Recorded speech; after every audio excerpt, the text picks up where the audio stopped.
Praise the lord. Shalom everyone. मसीह में मेरे प्रियो, मैं आज आपसे जिन बातों को करना चाह रही हूँ उसको प्लीज़ ध्यान से सुनिए।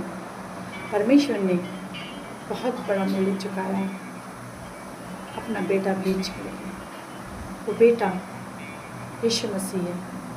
वो बेटा और कोई नहीं, खुद खुदा है जो मनुष्य रूप में हमारे बीच में है, ताकि उसके साथ हमारा संबंध बहुत मजबूत हो सके। क्योंकि एक मनुष्य के द्वारा पाप पृथ्वी पे आया और एक मनुष्य के द्वारा जीवन पृथ्वी पे आया।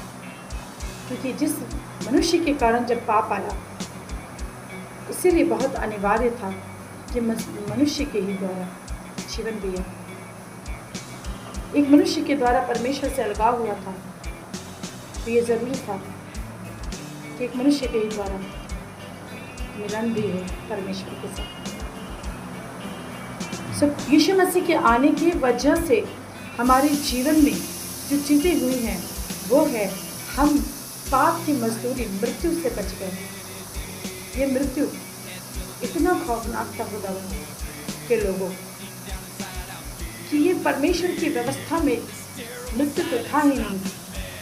ये तो जो हम लोगों ने पाप किया, तो परमेश्वर ने कहा कि जो कोई भी पाप करेगा वो मरेगा, वो मरेगा। तो यहाँ हम 3 तरह के मृत्यु को आज देखेंगे। एक शरीर का मृत्यु, जिसमें हमारा प्राण और आत्मा चला जाता है। दूसरा आत्मिक मृत्यु।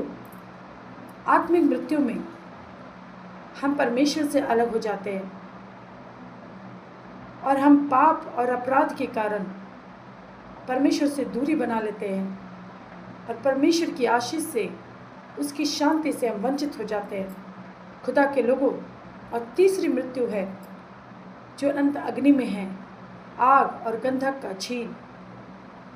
वहाँ पर वो लोग हमेशा के लिए चले जाते हैं जिन्होंने परमेश्वर के सुसमाचार को, उसके उद्धार को ठुकरा दिया, उसे अपना उद्धारकर्ता और परमेश्वर बोल के स्वीकार नहीं किया।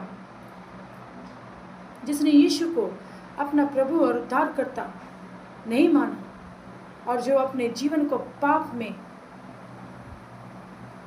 की परिपूर्णता में रखे, उनको दूसरी मृत्यु मिलती है। पर इसी दूसरी मृत्यु से बचाने के लिए परमेश्वर अपने लोगों को आपके बीच में भेजता है, जो मृत्यु दूसरी मृत्यु के अंदर है, जिनके जीवन में यीशु मसीह नहीं या यीशु मसीह पर पूर्ण विश्वास नहीं है। उनके लिए परमेश्वर का